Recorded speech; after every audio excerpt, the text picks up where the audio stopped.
5th, 2025. It's 3:06 and we're room 1100. We do have a quorum, and our first bill up today is Senate File 285, which is my bill, so I'm going to turn the gavel over to Senator Dibble.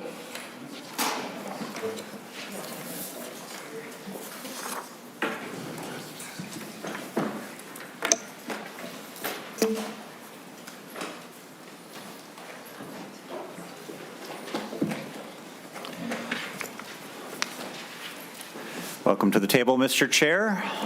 Proceed as you see fit. Thank you, Mr. Chair. So I have Senate File 285 in front of you. I want to thank my co-authors, you, Senator Dibble, Senator Johnson, and Senator Limmer. This comes from years of being involved in transportation and local government. When a MnDOT road comes through a community, there's what's called a cost sharing or cost participation policies. And a lot of times when this happens to a small city, their local money they get through MSA or other funds get depleted because of requirements based on MnDOT. So with that, the bill is fairly simple. It basically requires that local municipalities do not pay for these cost participation, and it's picked up by MnDOT. So we have a lot of great testifiers here today, so I'm not going to go on and on. They're going to tell you lots of reasons why this is a good bill. I also want to correct one item here. I have a testifier, Tim Murray, who was the city engineer when I was the mayor, but he is actually a retired city administrator, so that was done by mistake, and that's my fault. But with that, I'd ask my first testifier to come up at this point. All right, so we'll just take testimony in the order which we see on the agenda. So I see Mary Supple is making her way up, and after Mary is Justin Femright. No, you can go ahead and testify. Testify first. Yeah. Welcome to the committee. Please introduce yourself and proceed with your testimony. Thank you. Good afternoon, Chair Dibble and members of the committee. My name is Mary Supple, and I'm the mayor of the city of Richfield, testifying on behalf of the League of Minnesota Cities. Thank you for the opportunity to speak today in support of Senate File 285. Richfield has a predominantly residential tax base and is uniquely bounded or bisected by State Highways 62, 494, 77, and 35W. These state highways provide opportunity, but also bring enormous maintenance and reconstruction costs. Richfield applauds reinvestment in this infrastructure, but we cannot afford to participate in the costs of these seemingly endless, once-in-a-generation state highway projects, while also taking care of the aging infrastructure we alone are responsible for within our city. Current state highway cost share policies as implemented result in a one-size-fits-all approach which fails to consider the financial capacities of local agencies to pay for regional projects and can consume the finances or debt capacities of communities who largely have no say in the construction timing or design of these projects. We believe that cities face a disproportionate share of the public investment for regional state highway projects, which facilitate travel and commerce through, not into, a local community. How does the current cost share structure affect a city like Richfield? One of our strategies has been to advance our annual municipal state aid or MSA allotments to meet our cost participation obligations instead of using that money to maintain our MSA streets. To fund the local street maintenance that would otherwise be covered by MSA, we must use local property tax levies, sell bonds, or defer maintenance altogether. To put this into perspective, from 2003 to 2023, Richfield spent 66% or $17.9 million of our MSA dollars on projects to rebuild or rehabilitate roads we do not own, and 22% or $5.9 million on the 77th Street underpass to facilitate state highway congestion relief in advance of the current 494 reconstruction project. That left us with 12% or $3.4 million for maintenance and repair of our local streets in the MSA system in that 20-year period. Finally, I want to highlight MnDOT's ongoing 494 project between the MSP Airport and Highway 169. If not for the $60 million federal infra grant funds the project was awarded in 2021, the cost participation for Ridgefield would likely have prevented the project from moving forward. Estimates of our cost participation at that time were in excess of $20 million for storm infrastructure alone. Those federal grant dollars landed cost participation for Ridgefield closer to $3 million, which, while much more affordable, still represents almost 10% of Ridgefield's annual general fund budget. Once again, we opted to advance our MSA dollars to cover as much of the cost share for the regional project as possible, while at the same time pushing off our local needs. I'd like to thank Senator Jasinski for carrying this bill, and to Chair Dibble for co-authoring, and to the committee for allowing me time to testify in support of Senate File 285. I would be happy to answer any questions. Thank you, Mayor. Questions, members? All right. Thank you so much, Mayor. All right. So we'll call up Justin Femright and Tim Murray on deck. Welcome to the committee. Please introduce yourself and then proceed with your testimony. Good afternoon, Chair Dibble and members of the committee. Thank you for your time today. My name is Justin Femright. I'm the Public Works Director and Chief Engineer for the City of Elk River, and newly retired from having served a 7-year term on the Executive Committee of the City Engineers Association of Minnesota. Senate File 285 really energizes us to be here, to be able to tell our story. 3 points that I want to go into today about that. And the first came from just last week, where I attended the City Engineers Association of Minnesota conference, where about 520 engineers from throughout the state go to get continuing education and talk about issues like this, and this was an issue that came up. At that conference, one of our great speakers encouraged all of us to come here, speak with you, and tell our stories, and tell the stories of cities throughout the state, and that's one of the reasons I'm here. That speaker may or may not be on the committee with you today. Second, I'm here to represent Elk River and a goal that our city council set in early 2024 to reduce or eliminate city cost shares on state and county roadway projects. As amounts being demanded by policy, and these cost participation policies are really demanded from us, our budgets our budgets shrink with every dollar that goes to those county and state projects. Our effort towards this council goal includes having these conversations and attempting to influence decisions at different levels of governance throughout the state and at the county levels. Thirdly, I'm here to represent the City Engineers Association of Minnesota, and throughout our organization, we're hearing more stories from Minneapolis to Morristown and every city in between with the negative effects these cost participation policies have on their local budgets and their ability to do the needed work on their own systems. Stories that are supported with facts, like over the last 10 years statewide, nearly 20% of the state aid dollars that are intended to go to the cities and work on our streets have been reallocated and adjusted to state projects and county projects through these cost participation policies. Every dollar that we have to put towards those comes directly off of our systems, and we have needs too, and we're short on funding our own needs.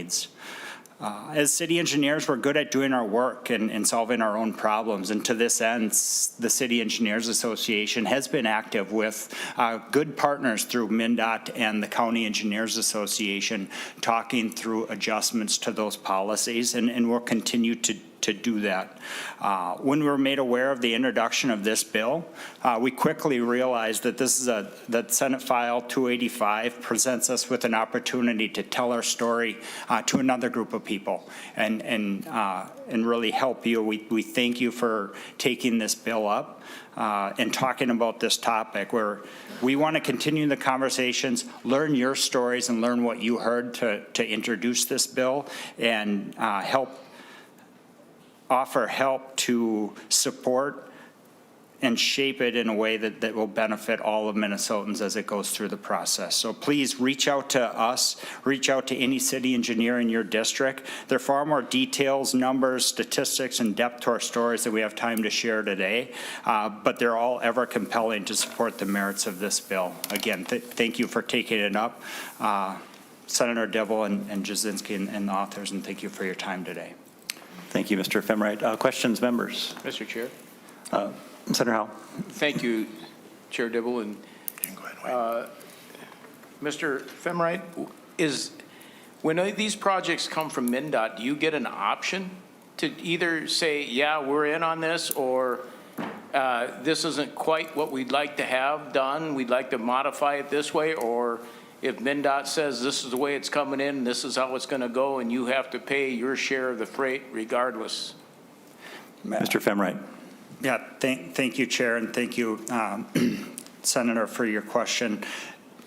I would say it's probably a combination of the two. MnDOT does do a nice job engaging the cities and the counties on how projects should be shaped, but they're also steered and governed by cost participation policy that they really can't deviate from. So when they say we're going to come through with this project, it has to have these elements to meet, state safety goals and different goals that they have established through their programs.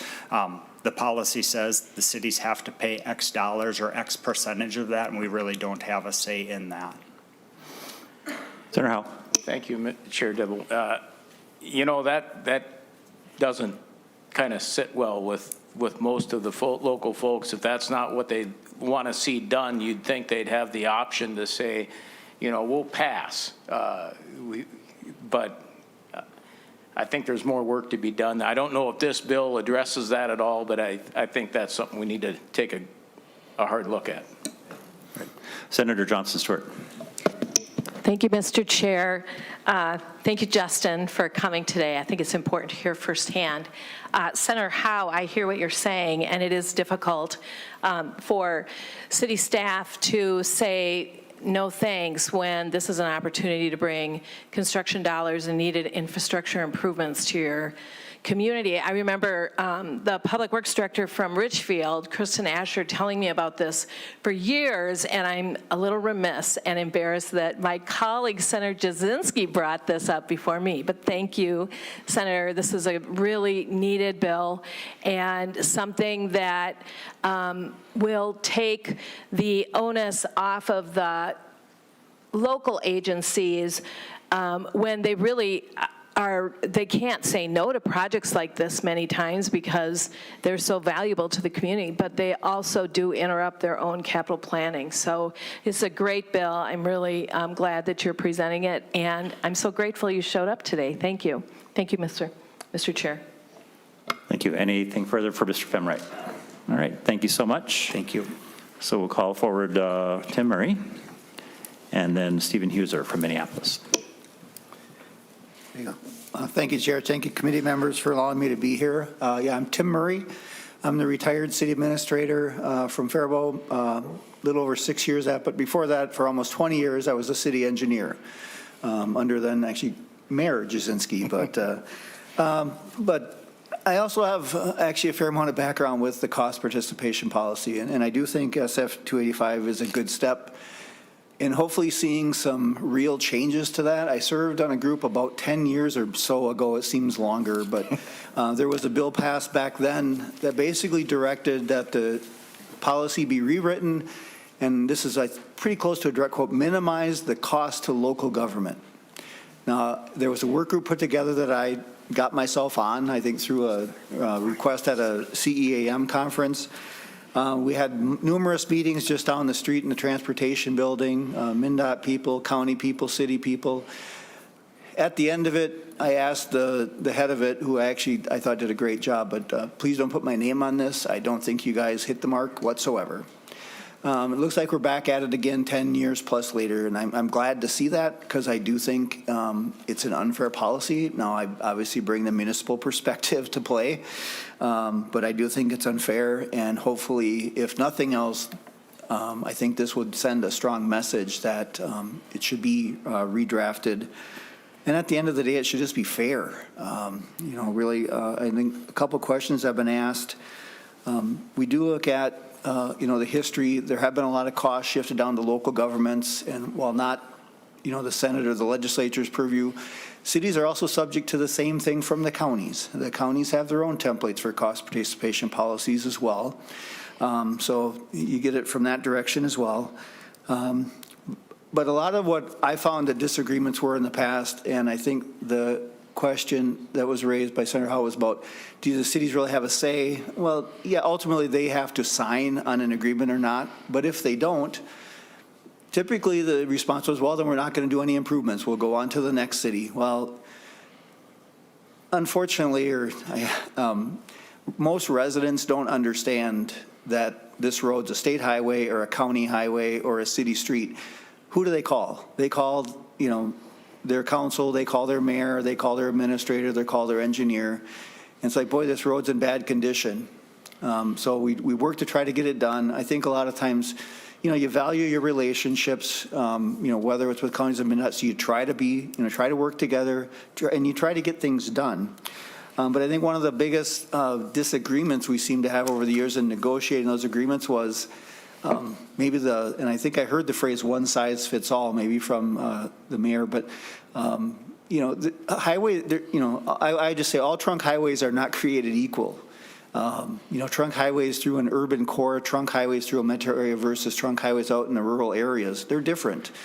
We got into disagreements over the fact that curb and gutter is a local benefit. It's not needed. And my response on that project when I was negotiating was, you really want to put ditches and culverts through downtown? I mean, is that really your take here? So I do think SF 285 is a good step. And hopefully we'll send the message. My understanding is that the cost participation policy is undergoing a revisit at this time. I hope, like I said, at the end of the day, it just comes out more fair. I get it. It's all about the money. Most things are. But at some point, fairness should come into play. Another piece related to the bill in front of you, which I think will come up potentially with the policy discussion, is, and I just want to bring it up since I was given the opportunity, is the municipal consent statute. It's 161.163. My experience, as far as I'm concerned, is there isn't a municipal consent statute when it comes to MnDOT. And I don't mean to say that in a mean tone or anything. It's just the reality. There's only 3 circumstances where they're even required to get municipal consent. That's if they're altering access, adding or decreasing capacity, or adding a permanent right-of-way. I had a project where they changed access from a right-in, right-out, a full movement intersection to a right-in, right-out, and added turning lanes at an intersection with upgraded signals, okay? I argued, when I usually argue, I brought up the fact that, well, you're altering the access. I used to be able to turn left out of there, and now I can't. Well, we only interpret that as closing access. Well, it's not what it reads. And then any traffic engineer, would tell you that adding turn lanes at an intersection increases the capacity of that intersection. So I brought up, well, you're increasing capacity of the intersection. Well, we only interpret that as through traffic lanes. Again, not what it says. And then there's a catch-all where anything deemed safety is exempt anyway. So just a future thought, maybe a tangent, is revisit that. I personally, as the city engineer or even the city administrator, I like the county consent rule. Any improvement requires to come before the city. And it's not intended to be a scare, because almost always the cities are going to approve, whether it's a state or a county improvement. I just feel it's a nice step. It sends a good message. It certainly offers a public venue. And I do agree, too. I think Mr. Femert made the comment. MnDOT is actually very good at communicating, sharing information, putting information out there as we've gotten, more social media and all that. But I do think, the municipal consent statute at some point should really be looked at strongly, because I think it would just be a nice way for the cities to feel they do have a little more say in the process. So Again, just want to appreciate the opportunity to come speak. Like I said, the cost participation policy was a kind of a special project to me, I guess, in my days as city engineer, and I am hopeful, even though I'm not in the game anymore, I am hopeful that maybe some real changes happen this time around. So again, thank you to the committee. Thank you to Senator Jasinski for the invite. Thank you, Mr. Murray. On your last point, municipal consent, I know there's some ideas floating around. One's up in my head, although You can listen. things go from my head to his head, and he's working on some stuff. So, so we'll see some more conversation about that. We'll invite you back at that time. Questions for Mr. Murray? All right, thank you, Mr. Huser. Thank you, Mr. Chair. Members of the committee, my name is Steve Huser. I am a Senior Government Relations Representative for the City of Minneapolis. I want to start by thanking Senator Jasinski for bringing Senate File 285 to the committee. The City of Minneapolis is supportive of this legislation. This bill addresses the increasing costs being brought to local governments in the form of the cost share participation. Minneapolis supports an approach that provides a fair and equitable partnership in both the project costs and the operation and maintenance of our transportation system. We urge the committee to consider the ability of communities to pay for cost share. You've heard from smaller cities, but this also impacts the state's largest city as well. I would like to highlight that within the MnDOT right-of-way, I want to highlight how this impacts the increase in the amount of deferred investment that happens then at the local level. You've heard that from other cities as well. That also happens in the city of Minneapolis. Our position is that with MnDOT required project elements in the MnDOT right-of-way, those should be paid for by MnDOT. We support this with the understanding that, that does have the potential that fewer projects do end up getting completed. So we're going into this with eyes wide open. Minneapolis has been participating in the cost participation policy work that you've heard mentioned from other testifiers as well. And we appreciate that work, and we think that it is a positive step, and we will continue to engage in that process. We'll continue to work with this committee, MnDOT, and other stakeholders to find a fair solution to funding these much-needed projects. Thank you, Mr. Chair. Thank you, Mr. Huser. Any questions, members? All right, thank you. Cap O'Rourke. And then members will go to our remote testifiers, Dan Fabian and Todd Peterson. Welcome, Mr. O'Rourke. Thank you, Mr. Chair. Members, my name is Cap O'Rourke. I'm the Executive Director of the Minnesota Association of Small Cities. We advocate on behalf of the over 700 cities with populations under 5,000. I won't reiterate all the points that have been made. Obviously, for cities under 5,000, the cost share participation can be a huge financial burden, and it can cause us to put off projects as they come in. One thing that we have known or noted in particular is, I have a letter here from Minnesota Department of Transportation. I'll share it with you electronically afterwards, but this is a letter to the city of Baudette. And it essentially says that the project that they had estimated to cost $2.3 million, or their local cost share was going to be $2.3 million, had to be adjusted, and it's now going to be $3.3 million, and they were going to be forwarded an invoice within the next few days. So what happens, not only did the cost just jump up by over 50%, but our cities are now expected to pay this full freight and cost and put it in an account, and they lose that money until the project's completed. If the local cost share is under what the estimate was, the city will get a reimbursement. This letter was dated November 30th, 2023. That project is still ongoing. Fortunately, we have a very senior staffer, city staff at Baudette, and she did not put all this money in the account at the time. She's been paying it piecemeal. had she put all this money in the account, as she was instructed to by the Minnesota Department of Transportation, the city would have lost out on all the interest that comes along with that. And for a small city, that's can be over $150,000. And for a small city, that can be a park, that can be employee. That's real costs that we don't have access to, and the money's just sitting in an account. So while the cost share is certainly a huge issue, we also have a number of cities that just the financing and the way it works, they lose this money and it sits in an account until the project is complete. So we would really like, and we have been participating in the discussions at Department of Transportation about revisiting this, but this is a factor of how this money gets paid for, the timeliness of it, and what happens while it's sitting in an account unused is something we'd also like to pay attention as we talk about the local cost share.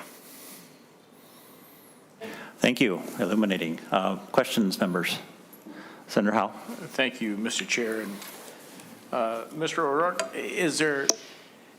there's no limit when you sign that agreement that you're going to cost share, that there's that cost for your share can't vary by more than 10% or 50%, or it's wide open, they can make that whatever it seems? That seems a little bit, I don't know, to me it seems like it's fraudulent almost, with if you can increase your share of the cost by over 50%, that just doesn't seem right. But I don't think there's a limit on it. I think Mr. Chair, Senator Howe, I don't think there's a limit. I do think they give a preliminary number, and sometimes I don't know, as some of these projects get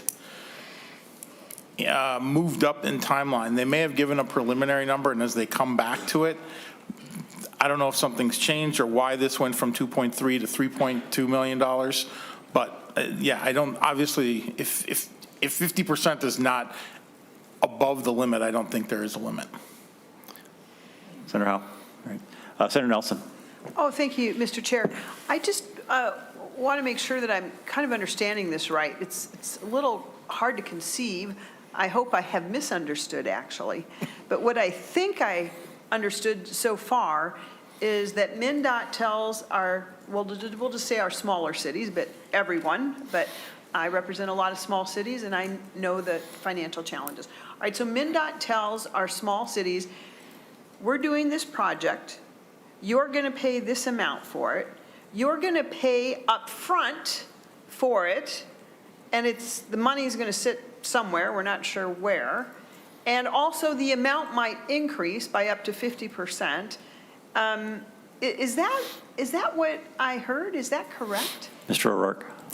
Mr. Chair, Senator Nelson, yes, I would couch it a little bit differently, but you're not far off, so I'm not going to give you the relief that I think you were hoping for.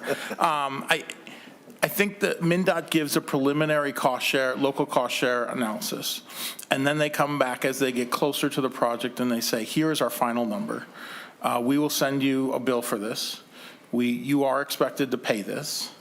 And then the city pays that full amount, and that sits in an account that is managed by Minnesota Department of Transportation. And I think this also is the same from what I've heard. If it's a county project, it still goes to MnDOT as well, if MnDOT's involved in it. And then at the end of the said project, if their local share did not reach that total, the city will get a refund. But if not, the full amount is spent, and wherever it sits during that time is the benefits of interest or whatever, those are seen by the Department of Transportation. Senator Nelson. Thank you, Mr. Chair, and thank you for the clarification. Yes, I'm still very troubled by this. And, you know, we just were in this room not too many days ago hearing how, now a different entity, but still a state agency, how the Met Council was going to, money that was in the Met Council beyond its budget, maybe saved for some time down the road, was going to be, in a sense, borrowed or lent out to other entities for projects, but they were going to charge interest. So I just can't get over the fact that on one hand, taxpayer dollars are taken, held, we know time is money, and no interest is collected. That's just shocking. And then on the other hand, we have a state agency that takes too many taxpayer dollars, or maybe over a long period, they don't need them yet. And so they're going to lend those dollars, taxpayer dollars, out to another agency, but they're going to charge interest. I just see a real dichotomy here that seems incredibly unfair to Minnesota taxpayers. I'm not sure what the answer is, but it's very concerning. And I'm hoping that Senator Jasinski, this bill will perhaps help right that ship a little bit. Any response? No. All right. Concur. All right. Well said. All right. Anything further for Mr. O'Rourke, members? All right. Thank you. All right. So we'll go to our remote Zoom testifiers, and we'll start with former state representative, now Mayor of Roseau, Dan Fabian. Thank you, Mr. Chair. Really appreciate being able to testify today on Senate File 285. Thank you for hearing the bill, Mr. Chair. I really appreciate it. Senator Jasinski, thank you for the invitation to testify, and to the rest of the members of the committee. Thank you for hearing about something that's really important to so many. And I talk about small cities a lot, you know that.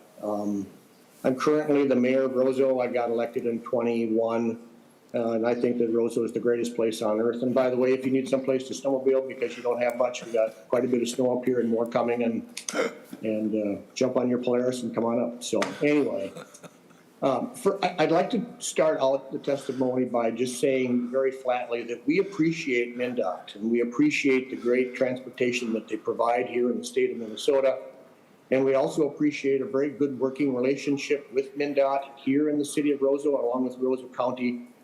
And our local MnDOT employees, both in our local shop here and across Northwest Minnesota and District 2, are our friends and our neighbors. So this isn't really a reflection on them, the testimony that you're hearing today. It has more to do with the administration, obviously.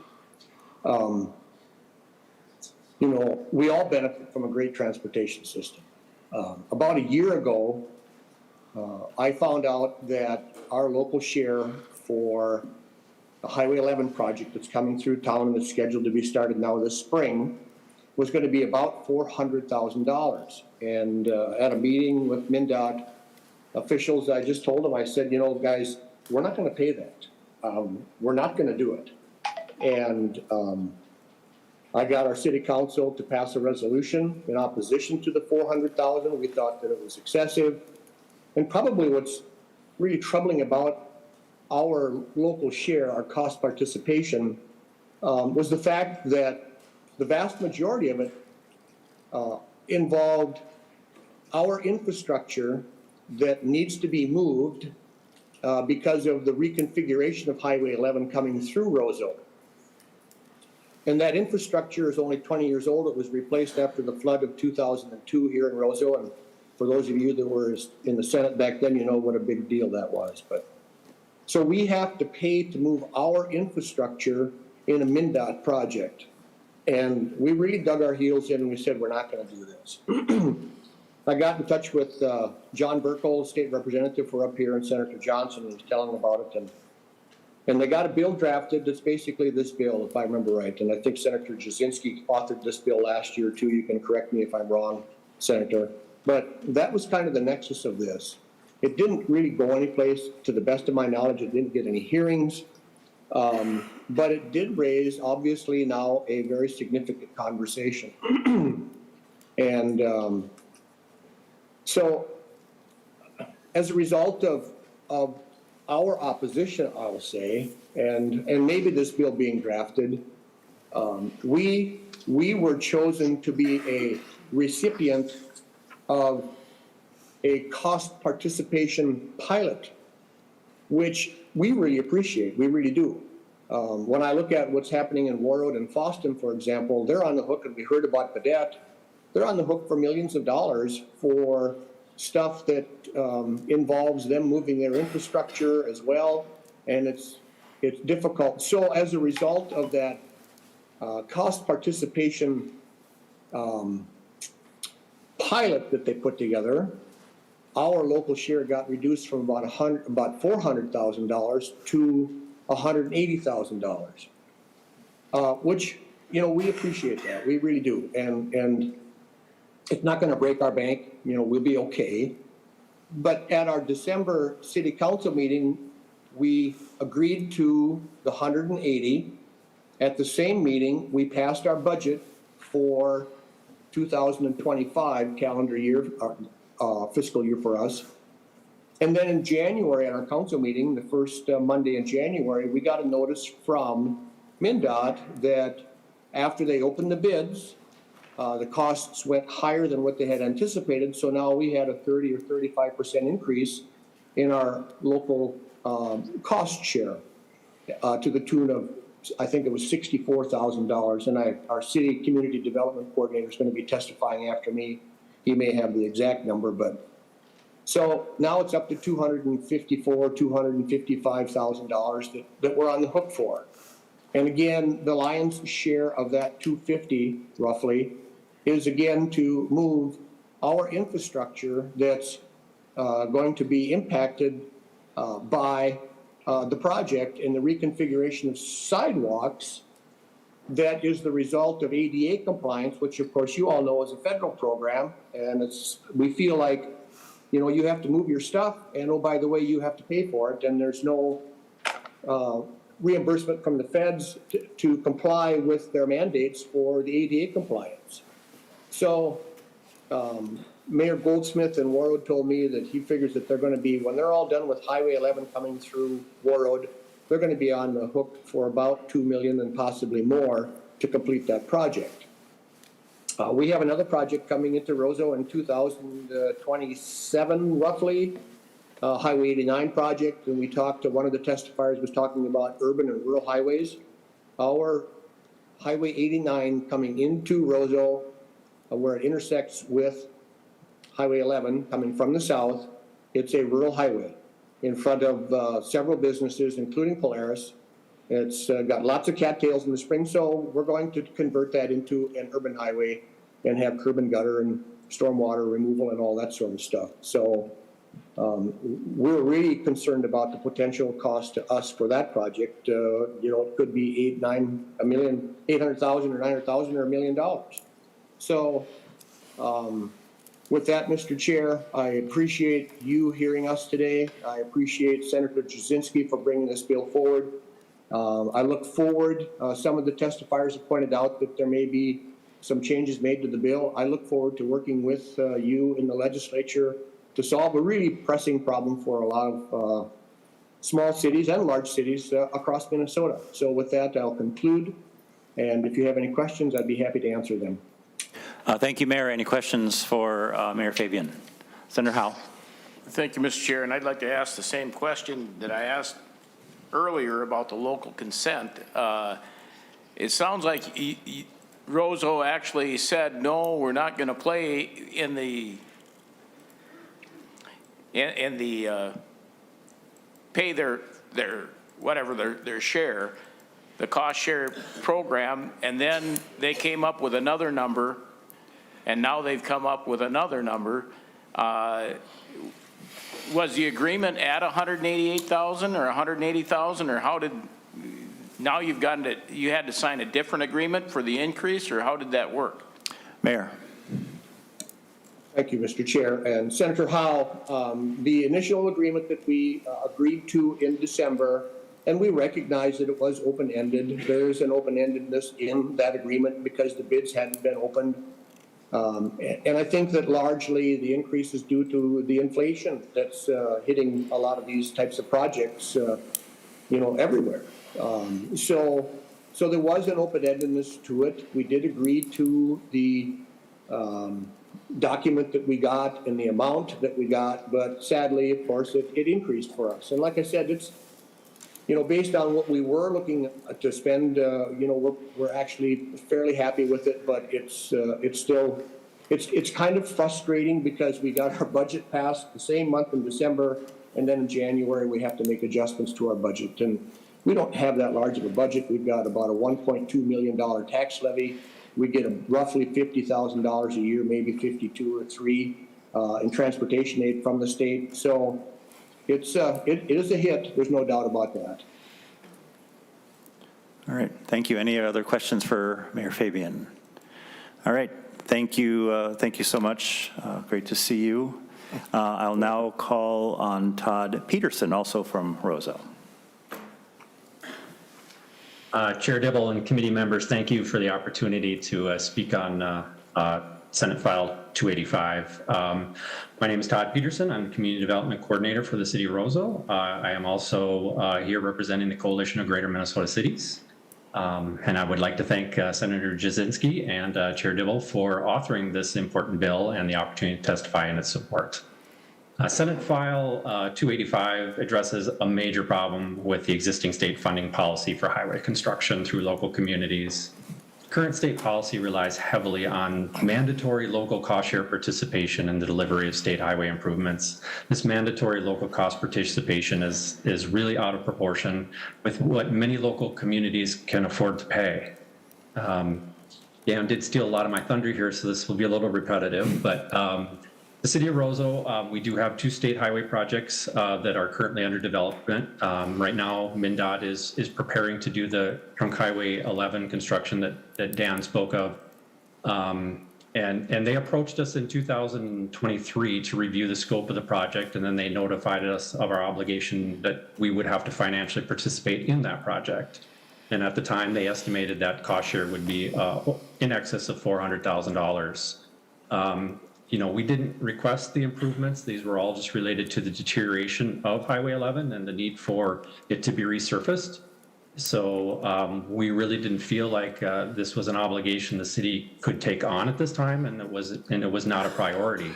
But MnDOT believed that the highway needed to be redone at this time, and unfortunately, based on their policies and their rules, as Dan mentioned, there was pedestrian accessibility standards that they needed to do in order to make the project comply with their own rules, and which resulted in the relocations of our local utilities, street lighting, and intersection signal light. And all of those cost shares on all of those items resulted in an estimated $400,000 local cost share to the city. And basically, the city, again, we did not ask for the project, and we didn't seek the project, and we said, what if we just can't afford to do this? What is our option? And really, MnDOT didn't have an option for us. They needed to make the improvements because of the deteriorating road, and there was really no other option for us to I guess, opt out of the project. And when we came to an impasse where the city said, we don't want to pay for this improvement, MnDOT needed the improvement. As Dan alluded to, we did seek maybe some relief through legislation. We did get this pilot. And basically the pilot goes back to something that MnDOT had done 20 years ago. When the last time we had a state project, I noted that, our cost share has really changed. What happened? At that time, MnDOT had a program where they were able to supplement federal funds for local communities to be able to buy down our local cost share to make it more affordable. Unfortunately, that is not the current policy, and it's made it exceedingly difficult for smaller communities like us to be able to afford these cost shares. And just as Dan alluded to, we did get that cost share down to 187, and that was what was put in our original agreement. But when MnDOT received the bids, they were in excess of that, and so they told us that our share would now be 254,000. And again, we as a community haven't even been able to approve that overage, and MnDOT has already sent us a bill for it. So MnDOT has approved, they're going forward with the project, and we have a bill to pay. So I guess it's something we'll have to decide how we deal with that. But again, there's really no control for us at the local level to be a participant in how this works. And as Dan alluded to, we have real concerns over the next project we have coming up where our local share is potentially $830,000 for our local cost share, which again, that represents 70% of our annual tax levy, 20% of our general fund budget. And again, we only receive, as Dan alluded to, $50,000 in transportation aid. So all of these things make it very difficult for us as a local community, and especially a small local community, to be able to participate in these projects. And we also see the difficulty with MnDOT standards. The way the requirements that they have are well in excess of generally what we need in terms of when we put a utility under a street, we don't have to case it. MnDOT requires those, so it drives the cost up of infrastructure relocations. It drives the costs up when we do, even though they'll cost share lighting, their costs of lighting is much more expensive than if we were to do it ourselves. So sometimes it doesn't make sense for us to even to do the lighting as a cost share. So those are things that we hope that this bill will help address as we go forward, and we believe that this Senate File 285 is very important for the future of all Minnesota's communities in dealing with infrastructure. And I really want to thank you for the opportunity to testify, and if you have any questions. Thank you. Thank you, Mr. Peterson. Questions, members? All right, thank you. Senator Jasinski. Well, thank you, Mr. Chair, and again, thank you for co-authoring this bill with me, along with Senator Johnson, Senator Limmer, and actually Senator Howe, who asked to be put on this bill earlier today, so there's no more room, sorry, because I know you'd love to all be on it, and you gave me the smirk, but I'd love to have you on there, but... All right. Anyways, again, thank you. You know, we've seen in my district, I represent cities of 200 people to 28,000 people. And these costs on a city budget can really have a huge impact. And I will tell you, being a mayor for 8 years, you're the first line of defense. And as a city council member or a mayor, and you go to the grocery store or the post office, people come to you and you are on the front lines of tax increases.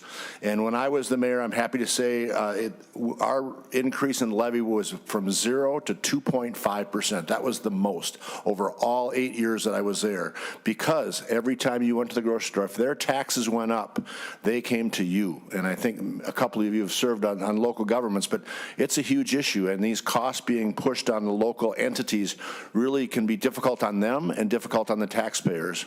There's been a lot of discussion on inflation, what these costs are doing, but a lot of the inflation is regulation, and that's putting more regulations on our local cities with some of these requirements.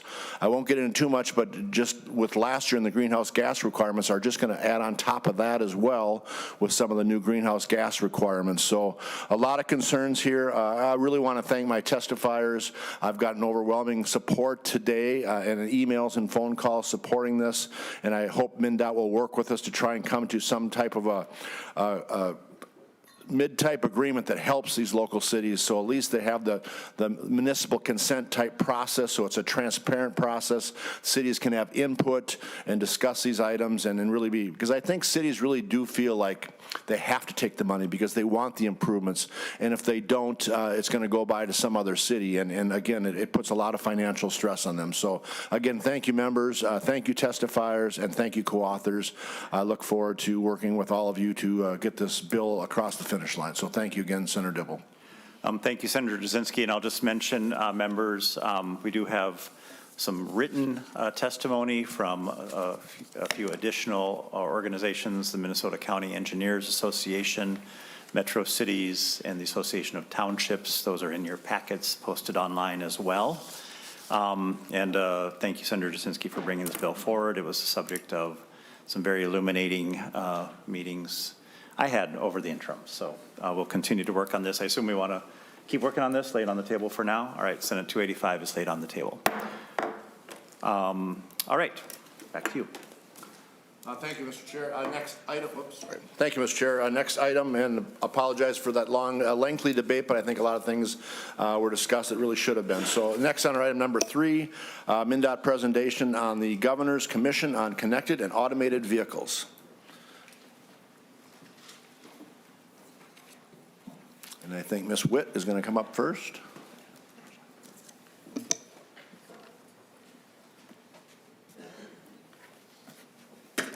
And for the record, please introduce yourself, state your title, and who you represent. Okay. Good afternoon, chairs, or chair at the moment. Members, my name is Jennifer Witt, and I'm with MnDOT's Office of Government Affairs. I'm here to thank you, first of all, for letting us have some time. The opportunity to have this time is great, to share with you what the connected and automated vehicle unit at MnDOT, as well as, and in conjunction with the Governor's Council on the Connected and Automated Vehicles, kind of is working on. So I'm not going to take up much more of your time. I'm just going to turn it over to Tara Olds, who is our director at MnDOT for the Connected and Automated Vehicle Unit. Ms. Holds, go ahead. Thank you, co-chairs and the committee. My name is Tara Olds. I am the director of Connected and Automated Vehicles at the Minnesota Department of Transportation. I support the facilitation of the Governor's Council on Connected and Automated Vehicles, and I'm here along with several members of the Advisory Council to talk about the automated vehicles and the opportunity that they can provide to our state in Minnesota. For a little background on the Council on CAV, it was created by executive order in 2018 to help prepare our state for connected and automated vehicle technology, as well as other future transportation technologies. Minnesota has been and continues to prepare for automated vehicle deployments and advancements through testing, research, planning, engagement, and partnerships. As you can see in the handout provided, automated vehicles use technology to steer, accelerate, and brake. Most vehicles being sold in Minnesota today currently have some automated vehicle technology. This may range from technology like adaptive cruise control or lane keeping assist, all the way to highly automated vehicles that aim to remove their driver one day. Currently, Minnesota is one of 17 states in the United States that does not have specific state regulations or rules referring to automated vehicles, which has created uncertainty for industry partners and the potential loss of opportunity for our state. Automated vehicles have the potential to provide many benefits to Minnesota residents, businesses, visitors. Some of those include enhancing safety, increasing accessibility, and providing economic and workforce development. For safety, there were over 460 traffic fatalities on Minnesota roadways in 2024, with human behavior playing a role in many of those. Automated vehicle technology can benefit safety for all roadway users, including motorists, pedestrians, and cyclists, if implemented appropriately. For accessibility, many Minnesotans face transportation challenges today, and automated vehicles have the potential to address those challenges and enhance their quality of life. For economy and workforce, there are a number of Minnesota technology startups to Fortune 500 companies working in the automated vehicle industry, and there are opportunities to attract even more investment. The extent to which these benefits will be realized for the people in our state is yet to be determined, and many states are enacting legislation and rulemaking to try to ensure their desired outcomes are achieved. I'm now going to turn it over to 3 council members and industry partners to share their perspective on why automated vehicle technology is important to Minnesota. Joining me today are Heidi St. Clair from CHS to talk a little bit about safety, Tammy Meehan Russell from the Plum Catalyst to talk about accessibility, and Brett Weiss from WSB to talk about economic and workforce development. Thank you for the time today. Thank you, Ms. Olds, and please proceed. State your name and who you represent, and for the record, and proceed with your testimony. Good afternoon, chairs and members of the committee. My name is Heidi St. Clair, and I am the Director of Supply Chain Automation and Analytics for CHS. With the leadership from MnDOT Connected and Automated Vehicle Program, I have the privilege of being a member of the Governor's Automated Vehicle Advisory Council, co-chairing the Safety and Innovation Committee. CHS is a diversified agricultural and energy cooperative governed by a 17-member farmer board based in Inver Grove Heights, Minnesota. One challenge we face, and many businesses face, is demographic trends that forecast an increasing shortage of labor. As we work to address this challenge, we look to innovation and technology that could help supplement our workforce. CHS is committed to exploring the latest innovations and technology and how they connect to the benefit of the agricultural industry and supplement our supply chain capabilities and staffing. And at the end of the day, we explore technologies that will ultimately help CHS deliver value to our owners. Some areas of innovation and technology CHS invests in includes drones, robotic process automation, RPAs, generative and machine learning artificial intelligence, and mechanical autonomous technologies. In many cases, these technologies enhance our human workforce by completing repetitive tasks or time-consuming tasks while allowing employees to focus on higher value strategic activities. In some cases, technology solutions can also help increase safety for our employees. Since 2022, CHS has been evaluating autonomous technology to supplement our workforce and streamline some of our operations. Autonomous technology applications are available in passenger vehicles, trucks, and on-farm equipment. Therefore, CHS is conducting research and development on how automated driving systems might further support our integrated end-to-end supply chain. We have extensive organizational experience supporting agricultural adoption of complex technologies, many of which often involve precision control and advanced technologies. This familiarity with semi-autonomous machinery and variable terrain provides valuable insights into system functionality and real-world adaptability. The Leader-Follower Platoon Pilot Project has been active for the past 3 years. When we first embarked on this journey, we agreed that safety is the #1 priority for testing automated driving technology. We have a specialized team of drivers participating in this pilot project who are trained to expertly guide and monitor the vehicles. When we started, we progressed from a closed track to road testing, which is active at certain times during the year. We have specific benchmarks and safety measures that we closely track as part of this pilot. In the past 2 years, the automated driving technology pilot at CHS has resulted in logging more than 20,000 miles with a safety driver at the helm, more than 250 loads of 12.4 million pounds of soybean oil moved between our CHS facilities in Mankato and Fairmont, Minnesota. Completion of these trips, we've done it in a variety of weather scenarios, including winter road conditions. So my testimony today aims to urge you as elected officials to help Minnesota companies remain competitive, maintain our supply chains, and ensure that the state develops a framework for automated driving technology focused on safety, accessibility, and economic growth.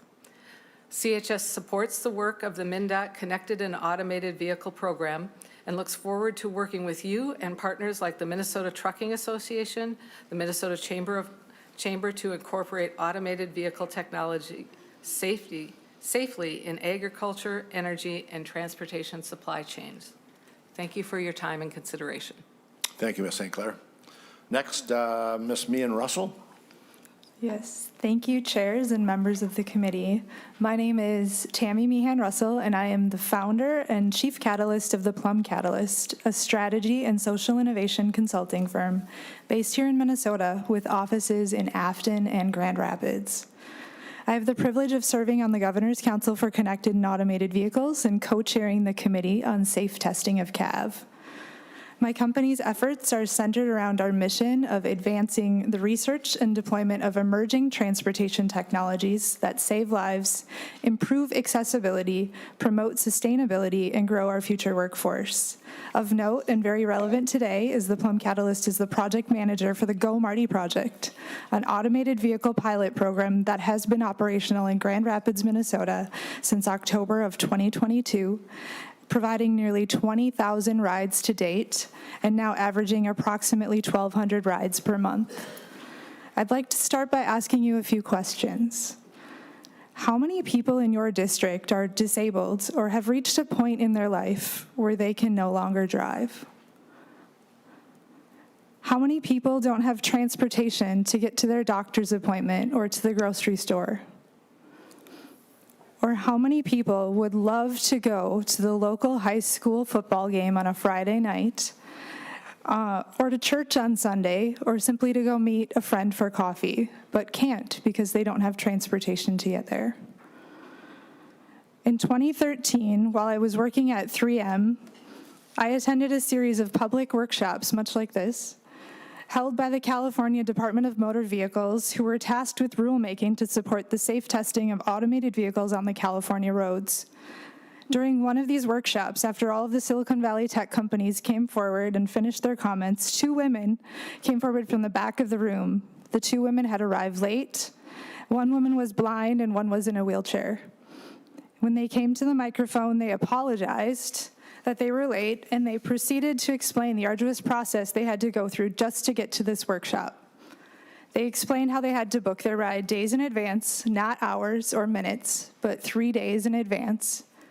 The arrival window was a 3-hour window. And after they navigated themselves to the challenging meeting point, they had to send back the first ride because it was not wheelchair accessible and wait again. To top it off, they described the outrageous costs for them to endure this process. But they did come to that day to plead with the DMV to please help get this technology out on the roads for them, so their lives could be changed and so they could have the freedom they have only been able to dream about. Now, fast forward to 2019, I met an amazing woman and fellow Governor's Council member, Myrna Peterson. Myrna is a 75-year-old retired educator who lives in rural Grand Rapids, Minnesota. Almost 30 years ago, she was a marathon runner and a busy mother of 4 who left a meeting with a friend and while driving home, avoided a collision with another vehicle and rolled her truck and became quadriplegic in an instant, paralyzed from her shoulders down. Myrna now advocates on behalf of people with disabilities. She can explain to you in painful detail the cost of getting a wheelchair-accessible ride in Grand Rapids. I'll summarize to say it's over $91 to get that ride, and that's before she even goes anywhere. For people in rural communities like Grand Rapids, that single ride is their entire transportation budget for the month. Myrna has been a huge champion for our Go Marty project in Grand Rapids, which has provided over 1,100 wheelchair rides and continues to grow our ridership every month. This success is possible because we placed a requirement on our technology partner to design and provide accessible shuttles for the pilot program. The success is possible because we keep accessibility at the forefront in all of what we do on this project, because we research the accessibility and the on and off points to the shuttles, because we require a local call center for those who are unable to book via an app on their phone. We're proud to say that our Go Marty efforts right here in Minnesota are actually leading the cab industry towards better accessibility. So as Tara noted, other states are creating or have already created policy frameworks which help lay out a clear path for the technology companies to research, test, and deploy their technologies on their roads. Unfortunately, these deployments still leave out wheelchair riders, and they're primarily focused on metro areas. Approximately 25% of Minnesota's population lives in our rural and tribal communities, and they don't have regular access to transportation options already. The state is already not fulfilling a transportation obligation to rural and tribal community members. About 12% of our state's population has a disability. The current approach to serving these populations is discriminatory due to high costs and limited options available to get around their communities. While we as a state continue to determine our path forward and what that looks like for automated vehicles on the roads here, it's important that we don't leave out these rider groups. Inclusive planning and engagement with our disabled, elderly, rural, and tribal community members is necessary to make sure we're designing policy with a purpose. If we do so, the cab industry will benefit and all of our other community members will as well. Thank you for your time. Thank you, Ms. Meehan Russell, and I apologize for the earlier testifiers that asked any questions. Thank you. Mr. Weiss. Well, thank you very much, Mr. Chair and members of the committee. My name is Brett Weiss, and I'm the CEO of WSB, which is a design and consulting firm based here in Minnesota. I'm on the Governor's Council, as you heard, and I'm also the former chair of the Minnesota Chamber. So as I come to you today, I really come to you from the standpoint of economic development and supporting the businesses in the state of Minnesota. I got involved because of that. This has nothing really to do with the business of consulting that I'm in. It's all really about what is good for the state. And as you've heard from our past two speakers, there's a lot to be done and a lot of opportunities here. MnDOT has been a leader in transportation in the nation, really, over the years, and we have offices in 10 states, and we get asked all the time about what MnDOT is doing and what is the next thing that MnDOT is all about. And actually, MnDOT has been a leader in CAV, starting with bringing the bus during the Super Bowl, if you remember that, was brought to the state of Minnesota. Since that time, I would say, even though I'm a part of this committee, and hopefully not to offend Tara and the people at MnDOT, but we've fallen behind really with CAV because we do not have these regulations. And so organizations like Waymo are not willing to come here because they don't know what they're dealing with. And as I go around the country and see Waymo in all these places, right, I get a little bit jealous that we don't have that here in the state. There are challenges here with weather and with snow and all of the things that are happening here, but we have to get started, and that's why we're going to be further behind if we don't make that happen. So as I think about economic growth, there's really three things that I think would be helpful here. Number one, we've got a lot of businesses in this state. Polaris is on our council. Winnebago is here, and any number of other companies are really working hard. Not to mention people that are making chips here in the state or making switches that are being used. And so there are public-private partnerships that we can enact if we have the opportunity to have some of these regulations in place. Those companies will come in, spend dollars alongside MnDOT, and build their businesses here. And if we can build those businesses here, we will attract others into the state, and we'll become known for this technology that is out there. So that's one that I think is really important, these public-private partnerships and just supporting our businesses in the state of Minnesota. The second thing is, and part of where the Minnesota Chamber comes in, is they've really looked at, have a slowing growth of workers in the state. And so we need to figure that out. And part of the thing is productivity. And I know some people get concerned about productivity or they think replacing jobs by having automation. But the reality is that just allows the workers that we have in the state to do higher level jobs. Many of the things that are being done and replaced by automation are really those jobs that are really mundane and maybe aren't the greatest opportunities for people to build a career and make a living in the state of Minnesota. So we see this as a real good opportunity since there are not enough workers. I really don't see us eliminating jobs, and I think all industries are doing this. Even AI is another side of it, right, that is doing the same thing. And lastly, workforce needs. We're going to have to train new workers, right? There are going to be a lot of opportunities to do different kinds of jobs in the state if we encourage this CAV industry to take hold. So we're going to have to adapt to what is coming, and I think that is another opportunity for us to get started. So the opportunities are significant. The weather is challenging, so now's the time to get something done. And so, like the other three presenters, I'm really hopeful that you can take the lead and start to help us figure out what those regulations are. Some states have very little regulation. Other states are very strict. And so there's a lot of work that you all will be leaders in figuring out what does that look like and what should we be in Minnesota. But if we don't start now, I think we will miss the boat and we will be far behind other states. And we all know in Minnesota, we are the leaders in the nation. And so we need to step up in this as well. So thank you so much for your time. I really appreciate you hearing this today, Mr. Chair. Thank you, Mr. Weiss. Any questions for Mr. Weiss? Senator Johnson-Stewart. Thank you, Mr. Chair. Thank you, Mr. Weiss. I have a question. If I wanted to do some reading on my spare time, what states would you direct me to that serve as a good model for starting to get a handle on regulations? Mr. Weiss? Chair, I would defer to Tara to answer that question. So. That is a great question. Thank you, Chair and Senator. Great question, and I will happily prepare a list that would be a great resource for everybody and provide that at a later date, as I know that I want to be very inclusive, but often when we talk in this industry, California is looked at as a leader. They have a very strict permitting regulation process. Some folks in industry see that as a detriment and a deterrent from industry partners. I will note they're probably one of the states that have the most testing partners. We also might be able to recognize that technology partners are in their state a little bit more with where their headquarters are. Additionally, Texas is also looked at as a state that has minimal regulations. Currently, the way that their regulations are written is that AVs have to follow the same roadway rules as human drivers.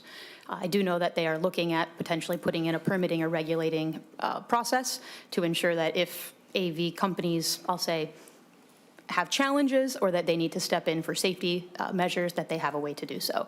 DC is looking at proposed rulemaking right now. I know there's a number of gamut of places where you can see different variations, so I'll happily prepare a summary that might provide some more context for folks offline. Thank you, Thank you, Ms. Holtz.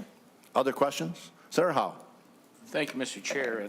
And You know, it boggles my mind because my first year in the legislature back in 2013, I went to a automated vehicle event put on by Mercedes way back in their day. And it seems, I remember writing about it in my newsletter, and I got a bunch of hate mail from my district. But I thought it was very innovative, and it bothers me that we've been here over a decade and we haven't progressed very much.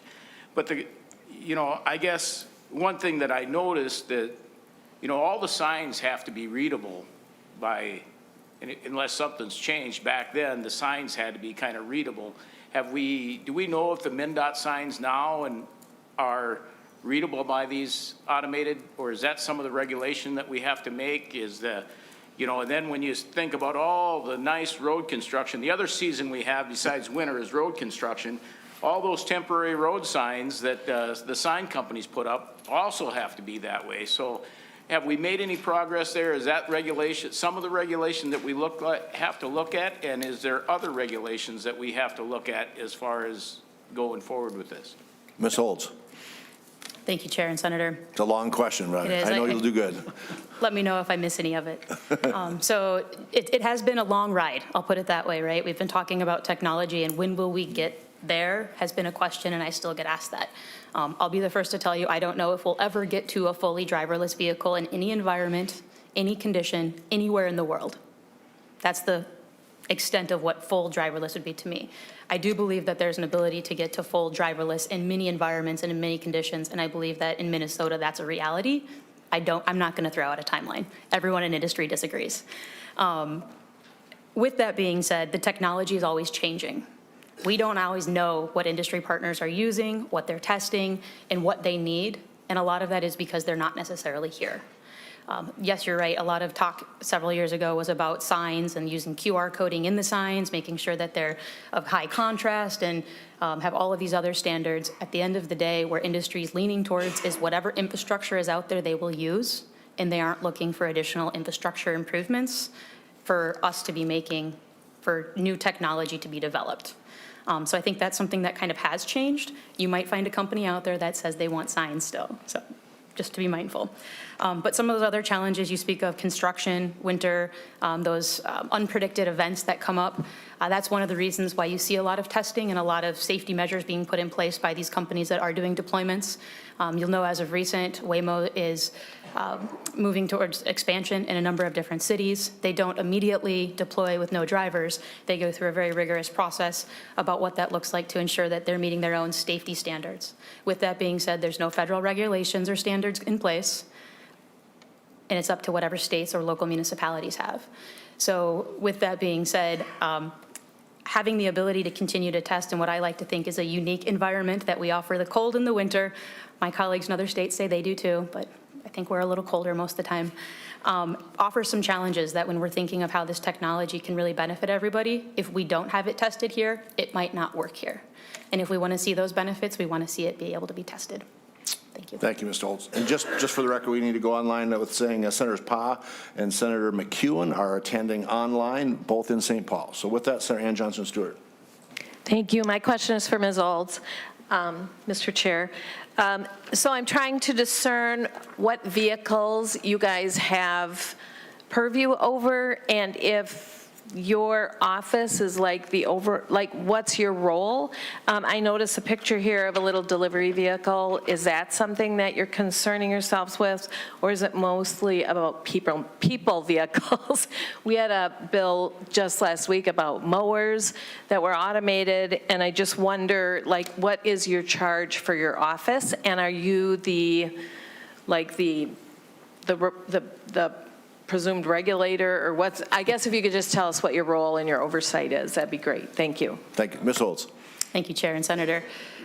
Fabulous question, and I feel like that's a lot in the sense of there are no regulations in many of these areas for anybody to regulate and oversee. So a lot of the role that me and my team play is to provide guidance and recommendation. So a lot of the work that we do is trying to do our own pilot projects to learn and try to advance technology. So we've had, as Brett alluded to, the Super Bowl demonstration back in 2018.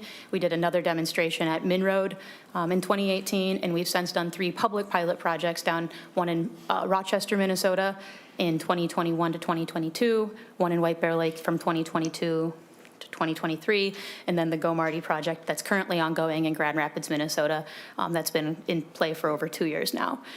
So part of our role is to help continue to test, understand what works in our state, what doesn't work, and then to explore how that could potentially lead to more opportunity and better serve our communities through the transportation changes that we're anticipating for the future. With regards to the little robot you referred to on that one-pager, that's considered a project delivery, personal delivery device or sidewalk robot, and there are some currently deployed on the University of Minnesota campus. We have no jurisdiction over anything on that from a trunk highway perspective, so that's not been in discussion, but if something were to be deployed on a trunk highway, we would have a discussion about what rules do apply that are currently in place. But I will note that from an automated vehicle or a technology perspective, in the scans that I have, recognizing I'm not the lawyer that would speak on this, it does not appear we have any oversight to that. Other questions, members? Senator Carlson. Thank you, Mr. Chair. And Ms. Olds, I think, and thank you for what you're doing, and thank you for promoting what you're promoting. I have a question that it just occurred to me is, right now, I think all driverless projects by manufacturers are on electric vehicles. Is there anyone who is looking at bringing this to either hybrids or to combustion-powered vehicles? Ms. Holtz.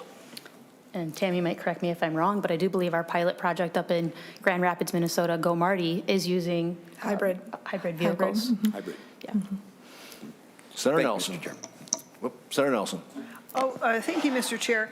I was just reading, did you, have you submitted, or I don't know that I've seen the report of February 2022 to the governor. Have you spoken to that, and do we have copies of that report?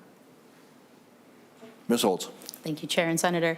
The report you're referring to, I believe, is the executive report that the former council prepared at the end of their term in 2022 that provides recommendations. I believe that was shared, but I will be honest, I was out on maternity leave when it was published, so I will have to follow up to find out, but we can definitely provide a copy. I know we also have it available online on our website. Our Government Affairs team currently is in final review of the 2024 Governor's Council Annual Report that will highlight all of the work of this past year for the council, including all of their meetings, the Innovation Alliance Committee meetings, as well as the Minnesota CAV Summit that we held, and following that, the recommendations they put forth for 2025. Senator Nelson, follow up. Thank you. I think it'd be interesting to actually see the sequence of those reports, just to kind of get a sense about how we're moving in this. So maybe I could find that online, but if you could send that, that would be great. And then just kind of an overarching question as well. It seems that I'm always hesitant to think the feds should regulate more, but I assume there's some federal overarching entity as well looking at this. I mean, we do have to figure out how we're going to move through this seamlessly so that it's not different from one jurisdiction to another. And can you just describe is there a coordinating effort between states, the federal government? I'm hoping there's some sort of structure that we're following. Ms. Olds. Thank you, Chair and Senator. Currently, there is no any federal guidance or federal body governing this. There is a number of different departments, I would say, within the U.S. DOT that dive into this area, but none of them are providing strict guidance or regulation outside of NHTSA's reporting requirements for vehicles that are using, I think it's level 2 or 3 automated vehicle technology. And so that's considered some of the things that I talked about earlier. If you were to use adaptive cruise control and lane keeping assist in tandem, if a crash were to occur, an automobile equipment manufacturer would be required to report that. based on the data that they receive. That is the only requirement to date at a federal level, as far as I know. As far as states coordination, that is the thing that states are continuously talking about to understand how our rules and regulations would allow that interoperability between state lines. We have a lot of partners and colleagues that come from Wisconsin and other states daily. We want to make sure that we're able to work seamlessly with that, and so that definitely is a concern. I will also note that I have yet to meet an industry partner that has not said they don't want to see federal guidance in this area. But until there's federal guidance, every state is looking at trying to put forth what they think is appropriate to ensure their goals are met. Thank you. And then one last follow-up, Mr. Senator Chair. Nelson. I believe, did you call this the personal transport vehicle, the one in the middle that holds two people, driverless vehicle? I would just, personal experience with that in Rochester, what we found is that actually it wasn't very popular because it was very slow. So it wasn't exactly popular with the people riding it, but more importantly, it was holding back all of the traffic behind it. So I don't know if it has a long life, at least based on the experience that I've had in my communities with this. So thank you. Thank you. Other questions, members? If not, I'd just like to say thank you. I've served on the council with Senator Carlson and went to a couple in-person meetings and a couple online. I wish I missed a couple, but thank you.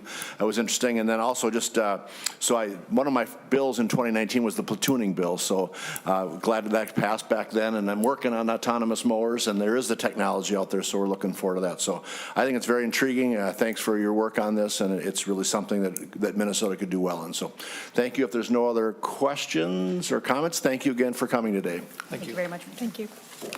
Next on the agenda, item number 4 is MnDOT's presentation of the road funding gap report. Mr. Natterud Hubinger. Good afternoon. Bear with me. I'm going to share my screen.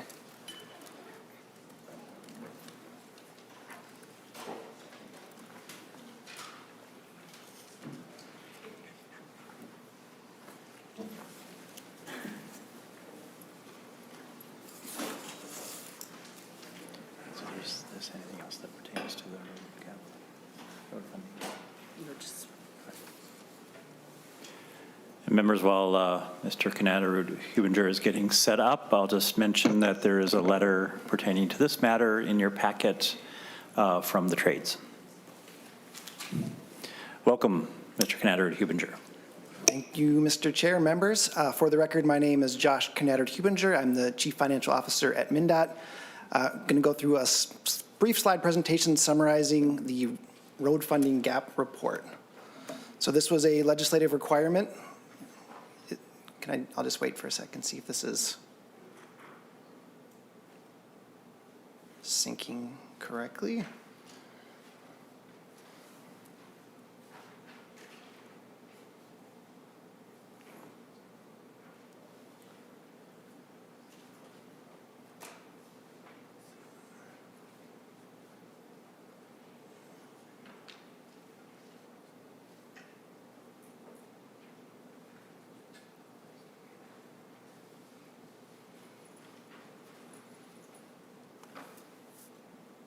Better. Okay. Apologies for that. So again, this was a legislative requirement passed as part of our biennial budget bill in 2003, requiring us to look at the funding gap for trunk highways, counties, and cities, all 3 areas that are funded through the Highway User Tax Distribution Fund, looking specifically at the next 10 years, so 2025 through 2034, looking at options to close the deficit, the funding deficit that still remains, and requiring us to look at a variety of factors for each of those potential revenue options. So things like impact across individuals and motor vehicles, the vehicle class, powertrain, some other components, also social equity, administrative efficiency, transparency, and so on.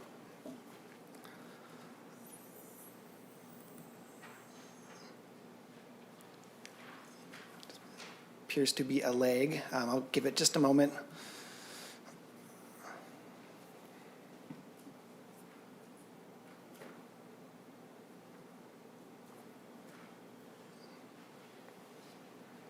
The joys of technology. Apologies.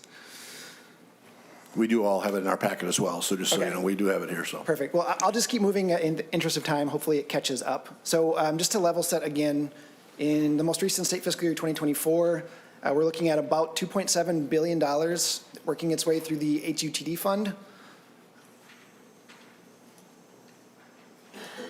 No, it's not presenting. So again, made up of gas taxes, registration taxes, motor vehicle sales tax, state sales taxes. And then of that total, it's distributed via a formula that's laid out in the Minnesota Constitution. Trunk highways get about 60% of that revenue. Counties and cities get the other 40% or so.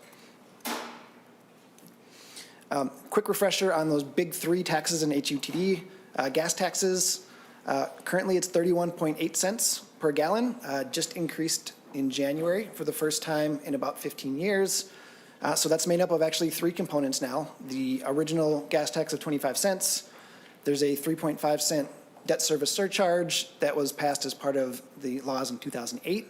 That's dedicated to repaying some bonds that went with it at the time. And then for the first time, it's now pegged to inflation. So it was increased 3.3 cents in January.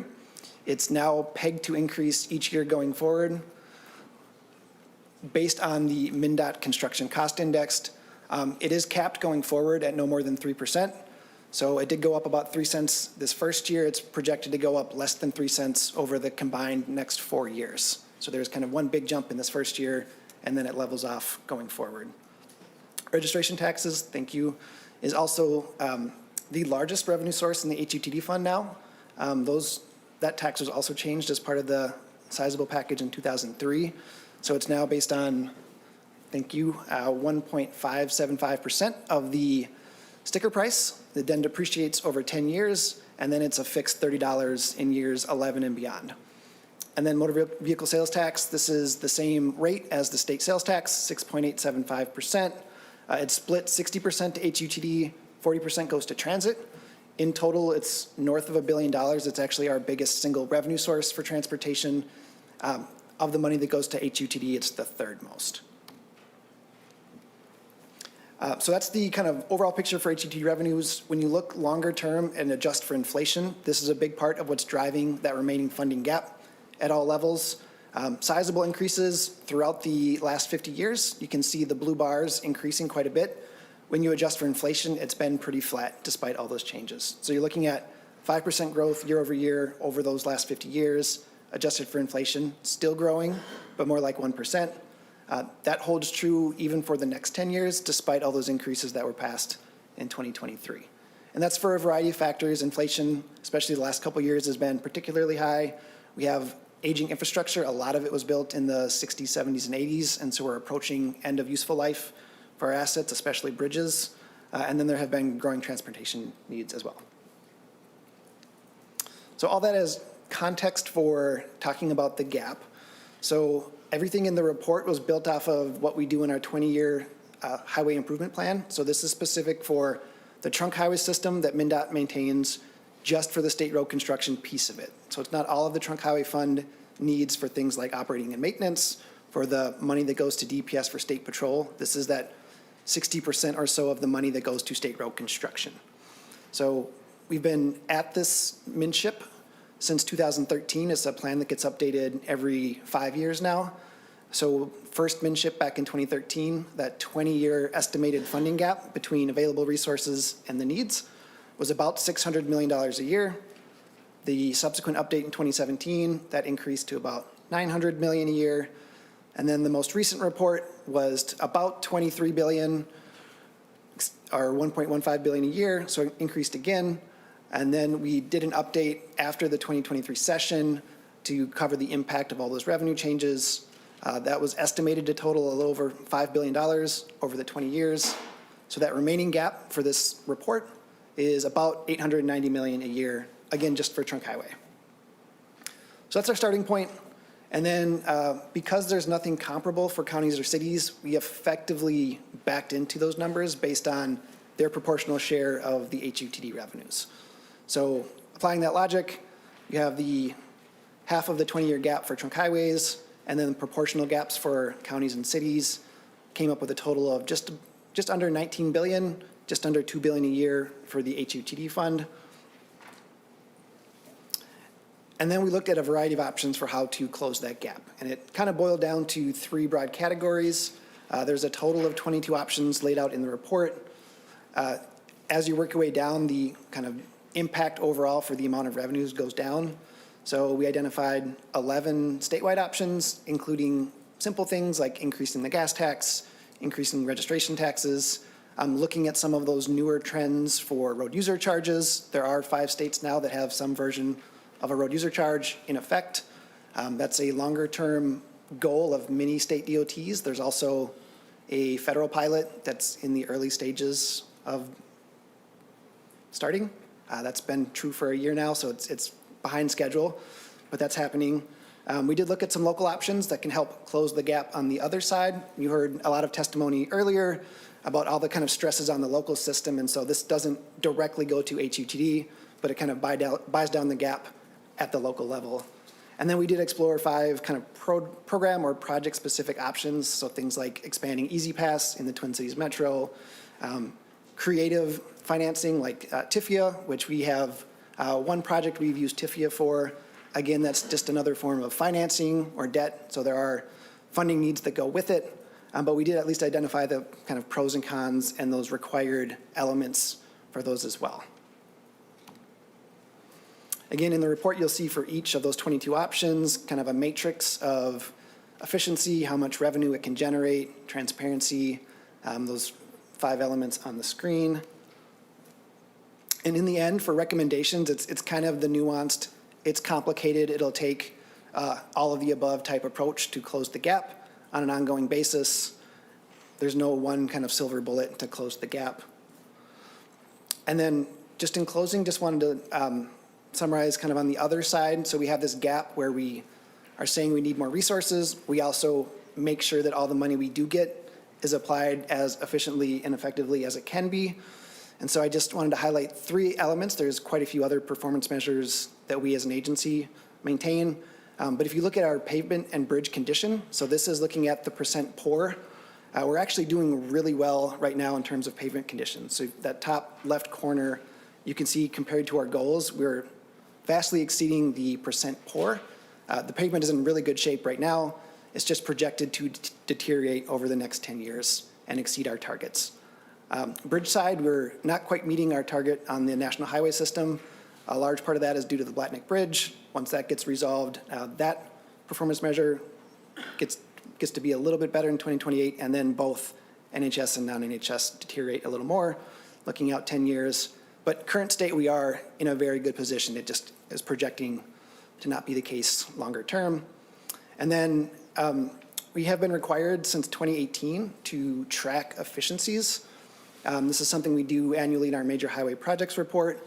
It's looking at, of the new money since 2018, so the statute says we have to identify efficiencies of at least 15% of basically all the new money above base since 2018. That calculated amount over the last 7 years, so 2018 through 2024, is almost $350 million. That's the target we're supposed to identify. We, through those reports, are actually closer to $600 million at this point. Some years are higher than others, but cumulatively, we're about $250 million exceeding that target. And again, that's just more money that gets thrown right back into the program, so it's just allowed us to do more projects with what we have. And that is all I had. Happy to answer any questions. Thank you, Mr. Hubinger. I have a couple questions, and I'll turn it to members. So in the projected gap, does that include the $97 million the State Patrol is proposing to use trunk highway funds for their building? That is a great question. So no, the gap numbers, everything presented as the gap is, of all the trunk highway money, about 60% of that goes to state road construction for MnDOT. And so our presumption in MnSHIP is that that split holds. And so that $97 million in State Patrol conceptually would be coming out of the other 40%. But it is less trunk highway money for closing the gap. So it's still related, for sure. And then the other one, the greenhouse gas emissions have been a concern of mine. What percent of the project cost? Do we see an increase because of those requirements? I mean, a rough number, ballpark, what we're seeing is, we all talk about inflation, things like that. I call it regulation because we're adding things to a cost to our projects. So can you tell me what an estimated cost increase the greenhouse gas requirements will increase? Thank you, Mr. Chair. So I don't have a direct answer to that. I know the team that's looking at how to implement those requirements was close to coming up with potential impacts, but I don't know that we have a number. If we do, happy to get back to you with an estimate of what that looks like. That would be great. Thank you. Members, Senator Johnson-Stewart. Thank you, Mr. Chair. I have two questions. The first is related to the last slide. You indicate, or you presented information about what percentage of our pavements are in poor condition, and I wonder, how is poor measured? Mr. Nattering-Hubinger. Mr. Chair, as much as I love numbers, Senator, you're a little out of my depth for the specifics, so happy to follow up. So it aligns with a federal measure that's similar, but it's a little different. So I would have to get back to you on the specifics for the. I think MnDOT will come and talk to us about that eventually, won't they?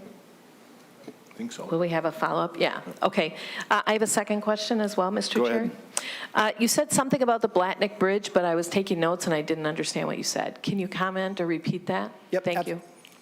Mr. Nattering-Hubinger. Mr. Chair, Senator, so on that same slide, the bridge percent poor chart right beneath it, the reason we're not, a large part of the reason we're not meeting our targets for the NHS system is because the Blatnick Bridge is part of that percent poor right now. And so once that project gets encumbered in 27 or 28, around there, that is why that percentage goes from 7% to 4% and gets markedly better. Senator Johnson-Stewart, follow up.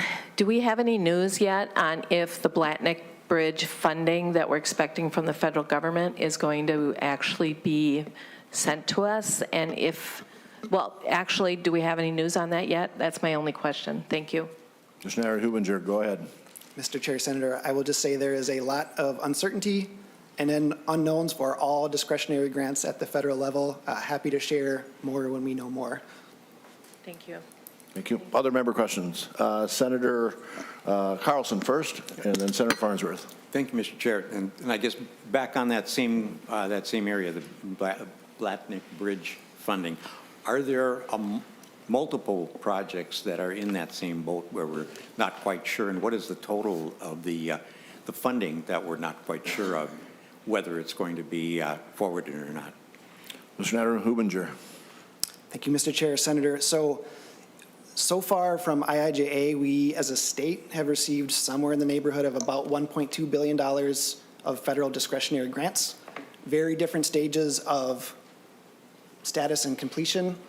So in general, those projects that are already have grant agreements, already obligated, less risk, more so than the ones that are further along or down the road. So we don't know what the impacts will be. There's a lot of uncertainty again, but about $1.2 billion from IIJA specifically. So that's $500 million for Blatnick, our share of Blatnick, plus another $700 million for airports, MnDOT projects, local projects, airports as well. Mr. Carlson? Just one small follow-up.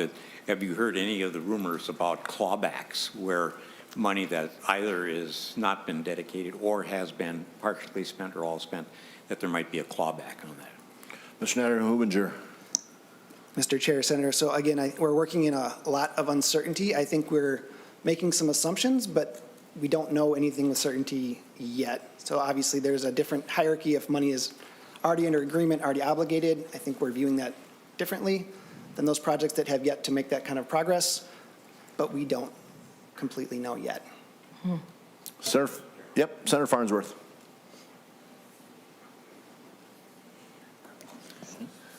Thank you, Mr. Chair. Thank you for this presentation. So I'm looking at pages 6 and page 8. One of these, it says the remaining gap is 17.8 billion, and another one says the total HUDT gap is 18.7. What's the difference, or what's the accurate number? Mr. Nattering-Hubinger. Mr. Chair, Senator, so if you start on slide 6, that's specific to the gap for the trunk highway system. So that is the 20-year number. And then if you go to slide 7 in the top right corner, you'll see that same 20-year number in the middle column. And then you divide that in half to get the trunk highway portion of the next 10 years. And then you add the amounts for counties and cities on top of that. So it ends up being a comparable number, but it's different. It's the 18 billion divided in half for trunk highway, and then adding in counties and cities gets you to that 18.7 billion, which is the gap in terms of the HUTD level for all 3 funds. Senator Farnsworth. Thank you, Mr. Chair, and thank you for that answer. So it's right around 18 billion. Gosh, it'd be nice if we had a surplus or something. We could just pay for that, but we'd probably just blow it on something dumb anyway. So, second question, looking at these possible solutions, I don't see anything to take funding away from trains in order to spend it on roads and bridges. Do we have a number on what we might be able to use if we stopped funding the trains and reallocated that for roads and bridges? Mr. Natter Hubinger. Mr. Chair, Senator, so I think you could creatively put that under the one recommendation for other general fund options. There's not a dollar amount or order of magnitude, but I think everyone is aware of the dollar amounts that are out there for different transit projects. Certainly, from the transportation dedicated funding perspective, any general funds would be new money. Senator Farnsworth, one follow-up. Thank you, Mr. Chair. I think we should do that. Okay. Senator Johnson Stewart. Senator Dibble. Well, I have to respond to that. Just to level set, when we're talking about trains, whether we're talking about passenger rail to Chicago or passenger rail to Duluth, or even, potentially completing North Star, we're talking in the tens to hundreds of millions of dollars one time. And then in the tens of millions ongoing for operating. So it's not even close to the billions that are being discussed here.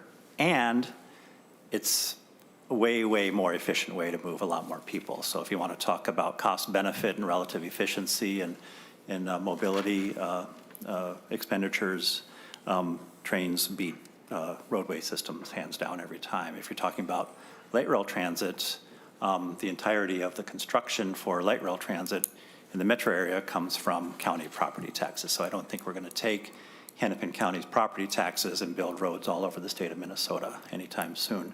I would be the first one to ask Hennepin County to blink off that tax if it was going to be stolen and spread out all over the entire state of Minnesota. By the way, we do that investment in the metro on our own dime, while at the same time we're contributing half or more of the county state aid highway system that goes to all other counties. So we pay for all those roadways and all that mobility from the metro area while we're paying for what should be shared in terms of our major mobility improvements and enhancements in the metro. So thank you, Senator Farnsworth, for that opportunity.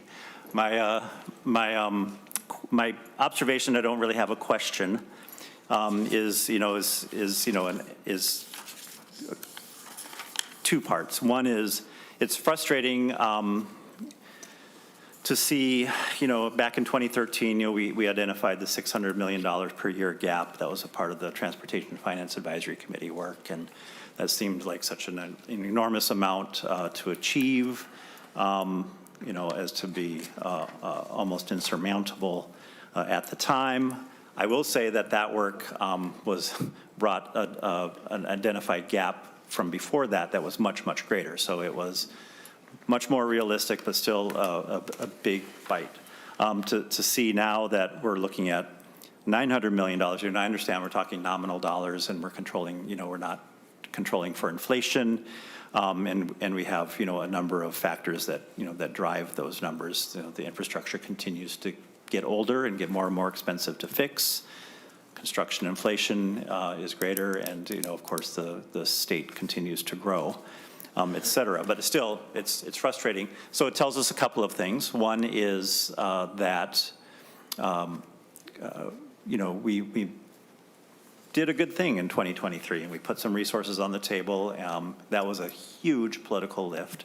But even then, at the time, just like in 2008 when we passed, another substantial package. At that time, I think we were said, this is a third of the loaf that we're passing at the time. It looks like we did about another third of the loaf, if you will. this time. So, there's a lot of things being said about retrenching and taking those dollars off the table. I'll just say that $890 million per year would just grow even larger, roads don't fix themselves. My friend, Representative Hornstein used to say, the road construction, road maintenance doesn't go away, it just delays and gets more and more expensive. Then my final observation is, and I understand that, the study that we commissioned in 2023 was focused on finance. It was about analyzing the revenue options to address the funding gap, to develop recommendations that are focused on financial stability, et cetera, et cetera. But we did include appropriate finance and policy principles, maybe a little hint that we could maybe look to some creative solutions. I don't think we're going to come up with $890 million a year, given how heavy the lift was in 2008, how heavy the lift was in 2023. We're just not going to get there. So we have to think way, way more creatively, and I think TIFIA is not creative enough. We're not going to be doing public-private partnerships. We're not going to do any sort of those kinds of things. Besides that, even with different financing techniques and even with public-private partnerships, that's typically not any additional money. That's just creative ways of financing. Project delivery, sometimes we can get some efficiencies and some innovation out of there, but we really do need to drive a conversation around how we get more from our transportation system with the dollars that we have. And that's, of course, looking at, if we have a particular mobility issue to solve in a particular area, how can we address that without giant road expansion projects? To Senator Jasinski's point, does the greenhouse gas, climate issues that we've asked Department of Transportation to look at make roadway projects more expensive? In some cases, it might make them a lot less expensive because we're going to be looking at connecting the grid in places where it's not connected, finding alternatives for ways to get people to get around their community, creating more bike walk opportunities that aren't as expensive to build, more transit opportunities, and looking more creatively at having essential conversations around land use with our local partners that MnDOT just doesn't participate in now.